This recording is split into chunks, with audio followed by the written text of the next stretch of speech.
আচ্ছা আপু, স্যারের খালি প্রতিদিন আমরা মারে কেন? জানি না রে। আপু, মনে হয় স্যারে বাড়িতে শান্তি পায় না। স্যারের বউয়ে স্যারের ভীষণ মারে, তাই স্যারে স্কুলে আইসা আমরার উপরে প্রতিশোধ নেয়। হইতেও পারে। দাঁড়া, আজকে স্যার আইলে জিজ্ঞেস করব।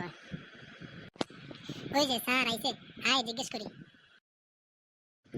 আচ্ছা স্যার, আপনি খালি প্রতিদিন আমরারে মারেন কেন? কেন মারবো তোমাদেরকে? তোমরা কি করেছ? তাহলে কি আপনি আমাদেরকে মারেন না?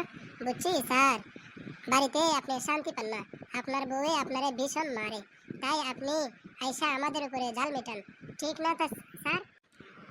হ্যাঁ স্যার, আপনি এটাই করেন। আপনি প্রতিদিন আমরারে মারেন। আপনার একটু মায়া নাই, একটু দয়া নাই। বউর সাথে কাজা কইরাইয়া আপনি আমরার উপরে জাল মেটান। আপনি আমরারে খালি মারেন। আগামীকাল থেকে আর আপনার স্কুলে আইমু না।